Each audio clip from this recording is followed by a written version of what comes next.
लहानशी 6 वर्षाची चिमुकली मुक्ताबाई आणि जनाबाई ह्या लहान होत्या आणि लहान असताना त्या देवाचं चिंतन करूशाने त्या विषयामध्ये मग्न झालेला असताना त्याला दुसरा विषय काही सुचत नव्हता.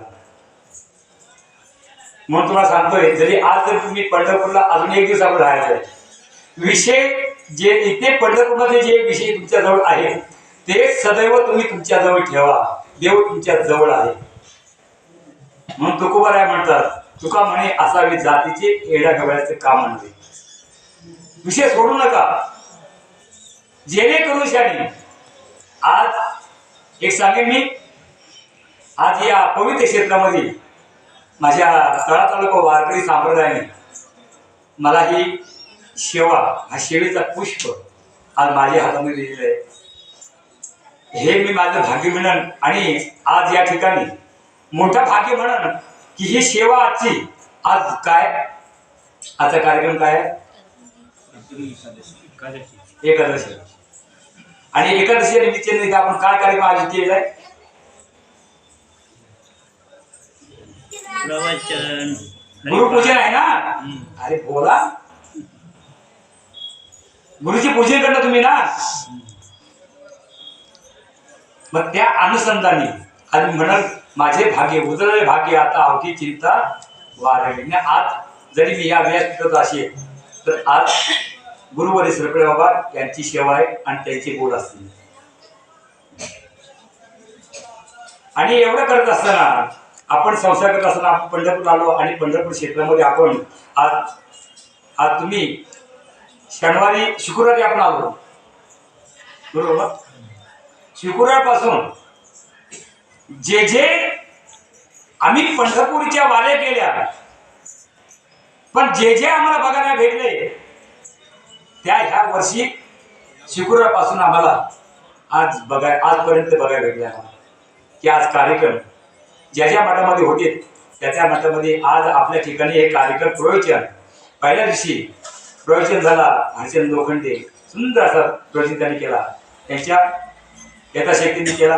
काही वेगवेगळे बोट बोलले ते आपण गोड मानले. आपण दुसऱ्या दिवशी सेवा चव्हाण महाराजांनी केली, ती सेवा माझी होती पण त्याला मी अर्पण केली. आणि मी अर्पण करत असताना ही माझी सेवा आजची नव्हती, पण ते माझ्या नशिबामध्ये भाग्य होतं म्हणजे आज माझी सेवा घडली. आणि आनंद होतो मला खरं सांगायचं वाटतंय की माझी माणसं, आमचीच मुलं. माझं पहिल्या दिवशीचा हरिजागर पिंपळे माझ आणि पिंपळे जागर करत असताना त्यांचा असा भान होता, त्यांचा असा होता की भजन पुराच करू नये एवढे ते भानावर नव्हते त्यावेळेस. आणि ज्यांना अभंग घ्यायचे होते काय थांबत नव्हते. हो आम्ही बरंच थांबवले गाडी बरोबर ना, बरंच थांबवले आम्ही, थांबत नव्हते पिंपळे महाराज. असो दुसऱ्या दिवशी सुंदर असा राणीच्या वाडीचे यशवंत चव्हाण आणि त्यांचे भाऊ त्यांनी जागर केला. तो जागर सुद्धा असा सुंदर झाला पसकळा.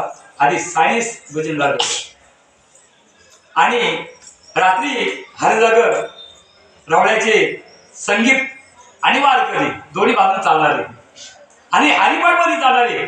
पण ते काय करायचे, आपण बोललो गाडी घ्या का म्हणलं नाही, तुम्हीच करा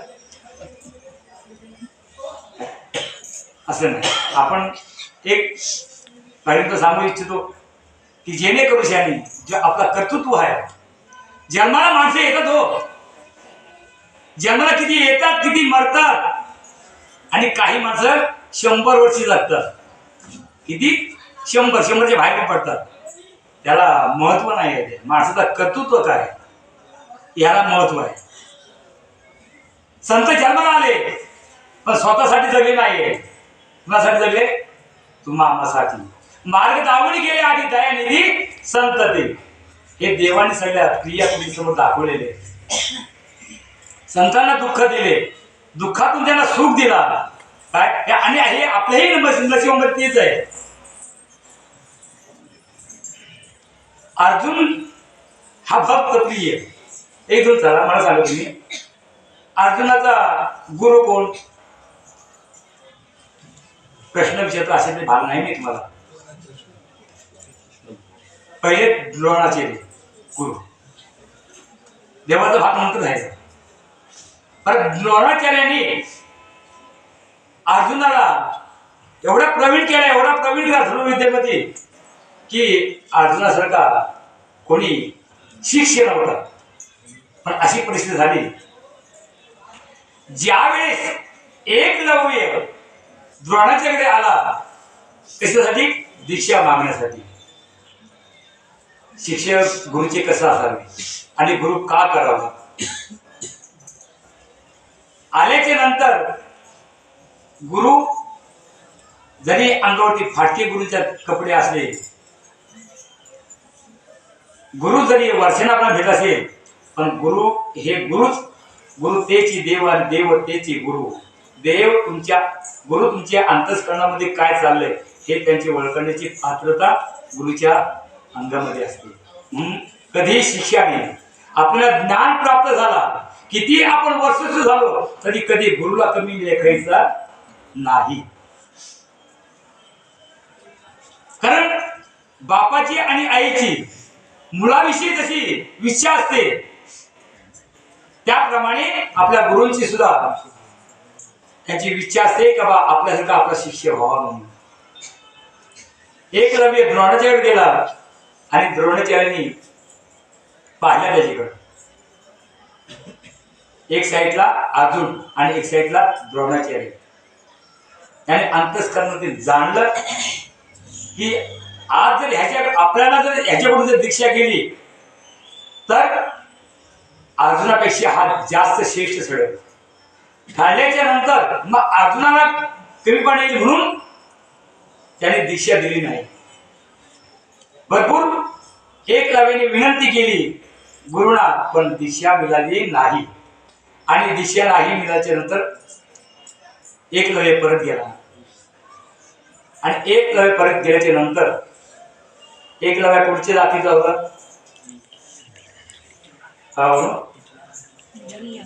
एकलव्य कुठच्या जातीचा होता? भिल्ल समाजाचा होता. परत गेला, झोपडीमध्ये जंगलामध्ये राहायचा नाराज झाला. आणि एक लक्षात ठेवा, जिद्द हारलं नाही.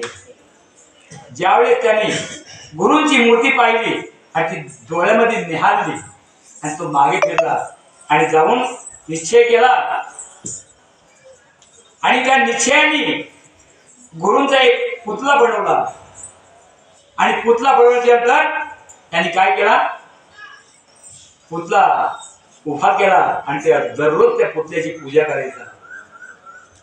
आणि पूजा करत असताना बरेच दिवस गेल्याच्या नंतर द्रोणाचार्य आपले शिष्य घेऊन जंगलामध्ये फिरत फिरत जात असताना त्यांच्याजवळ एक पुत्र होता. कोण होता सोबत? कोण होता? पुत्र होता त्यांच्या.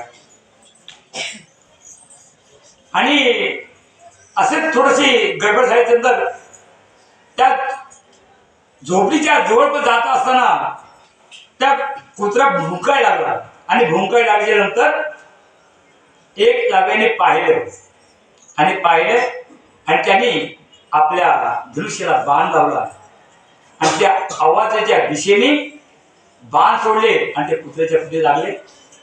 सगळं तुम्हाला माहिती आहे, तोंडामध्ये जवळ्यामध्ये लागले. आवाजाच्या दिशेने पाहिला पण नाही तो कुत्र्याला, पण आवाजाच्या दिशेने कुठं कोणाची? गुरु कुठे आहे? गुरु तिथे नाहीये. हाय काय ते मातीचा पुतळा. आणि नंतर तो कुत्रा बाण जास्त लागल्याच्या नंतर रक्तबांबूळ झाला. आणि रक्तबांबूळ झाल्याच्या नंतर बाबांनो द्रोणाचार्य जवळ आले आणि हे प्रकार पाहिले. आणि हे पाहिल्याच्या नंतर भक्तीतही उभा राहिले आणि निहाळलं त्यांनी डोळ्याने. त्यांनी विचार केला की हा बाण मारणारा माणूस साधा नाही. आणि त्या दिशेने गुरुने सुरुवात केली. ते एकलव्याच्या झोपेपाशी गेले. झोपडीपाशी गेल्याच्या नंतर बाबांनो, गेल्याच्या नंतर त्यांनी पाहिले समोर प्रतिमा आपलीच आहे, पण त्याला प्रश्न विचारा, हा पुतळा कुणाचा?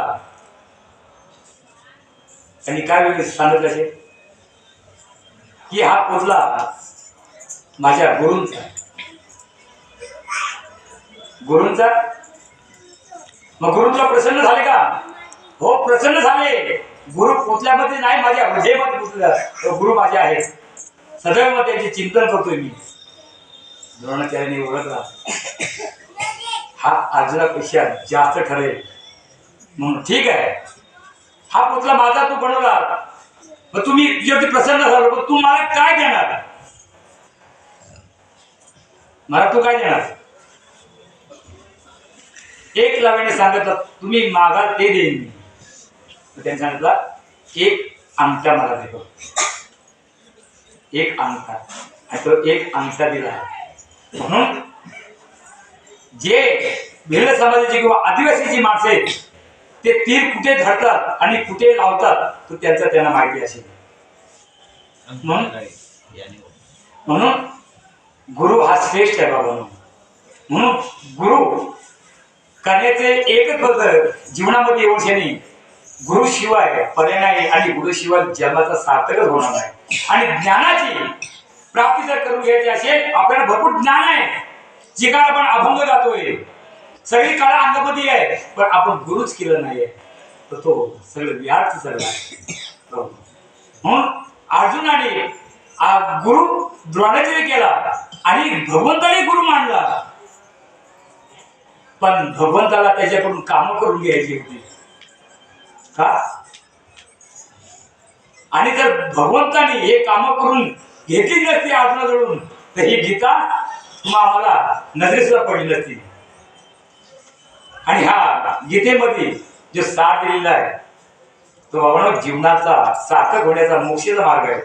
म्हणून प्रत्येकाच्या घरामध्ये असेल, ज्ञानेश्वरी असेल, कारण हे ज्ञानेश्वरी ज्याने लिहिले, ज्ञानेश्वरी ज्याने लिहिले, तिथे देखील हे गुह्य आहे. गुह्य असं आहे, गुह्य की एक शिष्य आणि एक गुरु. आता परंपरा चालली, अनेक ठिकाणी आपण गुरु करतोय, अनेक ठिकाणी भंडारा करतोय, अनेक हजारो शिष्य असतात, पण काय म्हणतात काही माहिती म्हणून तुला भारभर चिंताना एक नाही कामायचं, अशी परिस्थिती होत. आपण गुरु करतोय, पण आपल्या गुरुकडून काय घ्यायचं काय नाही ह्याचा आपल्याला ज्ञान, आत्मज्ञान आपल्याला कळत नाही, आणि त्या मार्गाकडे मग ओळख नाही. आपण काय करतोय, हा माझा तो माझा, हा माझा तो माझा. बरे माळी घातल्या, 35 वर्षे माळी घालून झाल्या, पण देव भेटला का? भेटला का देव कुणाला? पण आज 100% तुम्हाला देव भेटलेला आहे.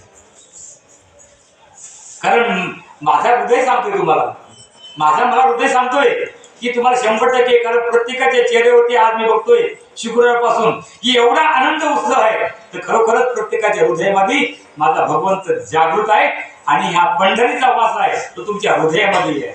म्हणून तुकोबाराचा अभंग, पंढरीचा वास चंद्रभागी स्नान आणि दर्शन विठोबाची.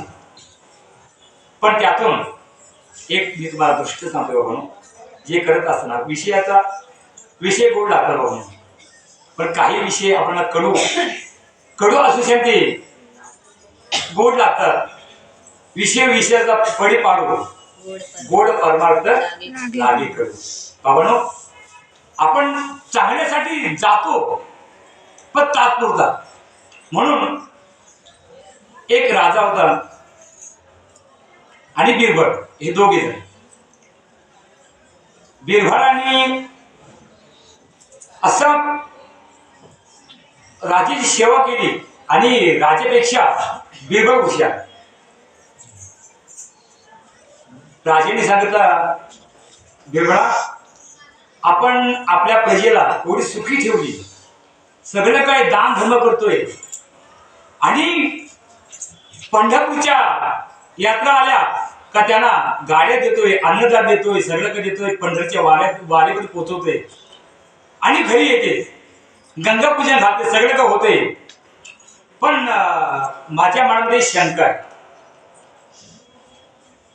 राजा म्हणाला, कुणाला बोलतोय? बिरबळाला, माझ्या मनात शंका आहे. म्हटलं काय शंका?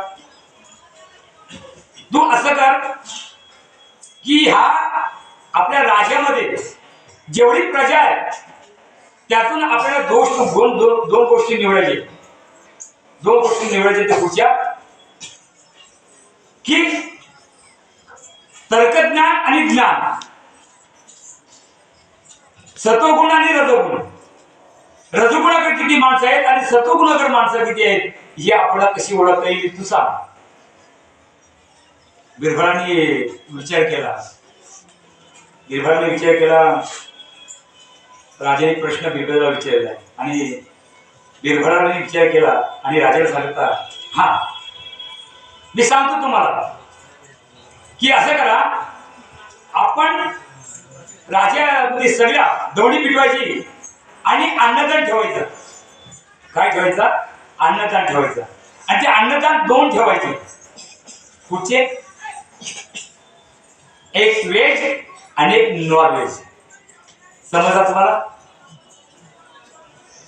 एक शाकाहारी आणि एक मांसाहारी. आणि हे दोन अन्नदान ठेवल्याच्या नंतर जिकडे गर्दी कुठे होते आणि कमी कुठे होते हे आपल्याला समजलं जाईल आणि त्याच्यावरून आपण एक निरीक्षण करायचं. साऱ्या राज्यामध्ये दौंडी पिटवली. उद्या राजवाड्यामध्ये सगळ्यांनी यायचं अन्नदानासाठी. दोन जेवण आहेत, एक मांसाहारी आणि एक शाकाहारी आहे. आणि नंतर संध्याकाळचा टाइम होता, 9चा टाइमिंग होता संध्याकाळच्या जेवणाचा. मंडप पब्लिक फूड दोन भाग केले होते जेवणाचे. एक शाकाहारीला मंडप वेगळा होता आणि मांसाहारीला मंडप वेगळा होता. काही राज्याच्या राजवाड्यामध्ये माळकरी पण होते. आणि अशी गर्दी झाली जेणेकरून मांसाहारीचा मंडप फुल भरुशाने जागा राहिली नाही, माणसं बाहेर राहिली. आणि शाकाहारीवाल्यांचा जे व्हेजवाले होते त्यांचा मंडप अर्धा सुद्धा भरला नाही. राजा सिंहासनावर बसलेला होता, बिरबल बाजूला होता आणि दोन्ही भक्ती. बिरबलाने राजाला विचारला, हे सारे चित्र तुम्ही बघता का? हो बघतोय. मी ह्याच्यामध्ये तुम्हाला काय वाटतंय तुम्हाला? राजा म्हणाला, बिरबला तू फार हुशार आहेस, कारण माझ्या जेणेकरून माझ्या आयुष्यामध्ये जे केलं ते सगळं व्यर्थ केलं. मग आता काय करायचं? मग बिरबलाने सांगितलं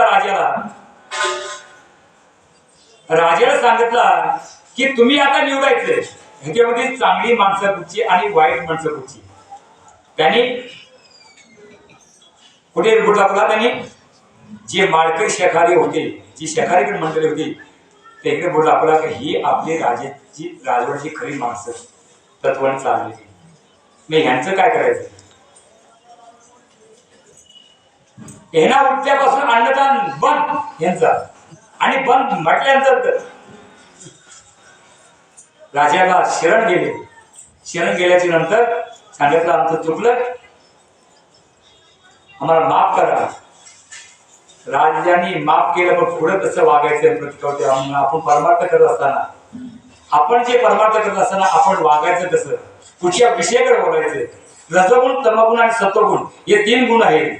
कारण ह्या रामायणामध्ये रामायण ज्यावेळेस वाड्याने जेव्हा पाप केले आणि त्यावेळेस रामायण घडला आणि रामायणामध्ये 3 मुलं जन्माला आली, रावण, कुंभकर्ण आणि विभीषण. आणि त्याच्यामध्ये एकच निघाला सत्वगुणी, कोण? विभीषण. म्हणून जेणेकरून आपण परमार्थ करत असताना आपल्या आयुष्यासाठी सार्थक करत असेल तर ज्याप्रमाणे आपण एखाद्याचा आपण जीव घेतो, पण जीव घेण्या अगोदर तिथे विचार करा, हे आपण पाप करतोय का पुण्य करतोय. विचार करा. पंढरपूरमध्ये आपण आलोय, कशासाठी आलोय आपण म्हणतो की बाबांनी रात्री एखाद्या चंद्रभागेकरिता स्नान तुझे दोष पडती रानो राण. म्हणजे चंद्रभागेमध्ये आंघोळ करूशी आणि पापाचा श्रण होतो, नाहीसे होतं, पाप जातात, हे आपल्याला सगळ्यांना माहिती आहे. पण तरी पण आपण प्रत्येक वर्षाला पाप करावं का? आणि प्रत्येक वर्षी त्या चंद्रभागेमध्ये एवढी हेच करावं का? असं होतं का? म्हणून जीवनामध्ये आपण येते वेळी काय करायचं काही नाही हे प्रत्येकाने ठरवायचं. आणि खरोखरच मी म्हणेन, जेणेकरून शनी तुम्ही आपला आयुष्य वाया घालवू नका. तुम्ही असं म्हणू नका आम्ही पंढरपूरला प्रत्येक वर्षी आलो म्हणजे आम्हाला देव मिळाला आणि देव आम्हाला सगळ्या गोष्टी माफ करील, हे शक्य नाही. कारण देवा ठिकाणा संतांना भोग भोगा लागले तर तुमचं आमचं समोर काहीच नाही. म्हणून होईन भिकारी पंढरीचा वाद करी, हाची माझा नेम धर्म मुखी विठोबाचे नाम. म्हणून जेणेकरून याने आयुष्यामध्ये आपण आयुष्यामध्ये जन्माला येते वेळी फक्त एकच काम करा, नामस्मरण करा, चिंतन करा. कारण भगवंतांनी अर्जुनाला सांगितलेलं आहे काय, म्हण हे मीच करी माझी या भजनी प्रेम धरली. आणि तू जगामध्ये सगळे देव आहेत, तू माझे चिंतन कर. भजनाचा अर्थ चिंतन. तू कुठे जाऊ नको कुठचे देवाला, आपण आपले देव हजर आहे. तो शेतीच्या बांधावर कुठे गेलो तुम्हाला सगळे देवच आहे. आणि देव तुमच्या लास्ट समयला देव तुम्हाला धावतील का? येतील का देव तुमच्या शेता बांधावरचे देव तुमच्या सोबत येतील? मोक्ष मिळलं का त्यांच्यापासून? मग ज्या भगवंताकडून मोक्ष मिळणार आहे त्याची तुम्ही सेवा करा. कारण सगळ्यांना अधिकार आहे. कळयुगा माझे आहे अधिकार. आणि स्वर्गातले देव या मृत्यूलोकामध्ये येतात. हा काय आहे ते? तिथे वरती काय आहे? वरती भोग आहे, पण इथे आनंद आहे. स्वर्गीची आमर इच्छिताची देवा मृत्यूलोक व्हावा जन्म आम्हा. मग या मृत्यूलोकामध्ये जन्म घेतल्या म्हटलं आपण कसं वागायला पाहिजे? वागायला कसं पाहिजे? चांगलं वागायला पाहिजे ना आपण. म्हणून जेणेकरून शनी आज या ठिकाणी आले आणि या ठिकाणी तुमच्या हृदयामध्ये जो परमार्थ प्रगट झालेला आहे. कारण हा या हृदयामध्ये अष्टपगड्याचं कमळ आहे आणि ते कमळामुळे तुमची ध्वनी बाहेर पडलेली आहे काय. आणि तोच तुमच्या चेहरा, तुमची वाणी आज या 7 दिवस या गया मडमाडकर मठामध्ये हा घुमत आहे. आणि या पंढरपुरामध्ये चंद्रभागेमध्ये हे तुमचे आज खरोखरच आज आपल्या लोकांनी, आज मुलांनी आपल्या मोबाईलवरती काही फोटो खेचलेले आहेत आणि काही ते आज जागृत राहत नाही. ते व्हॉट्सअपला जातात, युट्यूबला जातात आणि ते 100% जाणार आहेत. कोण काय म्हणतील? पुढचे वारकरी तर तळा तालुका. आणि हे तळा तालुका काढतेवेळी जे निवेदन हे युट्यूबला टाकतात त्यावेळेस तो मायना बरोबर असतो. वारकरी कुठचे नाव कुठचे हे टाकून शेनी ते चित्र दाखवले जातात आणि ते ओळखले जातात. आणि ही वारी आपल्या जगामध्ये नजरे पडत लोकांना. कुठची? रायगडची तळा तालुका होईल ना. मराठी परी कीर्ती रूपी उडावे.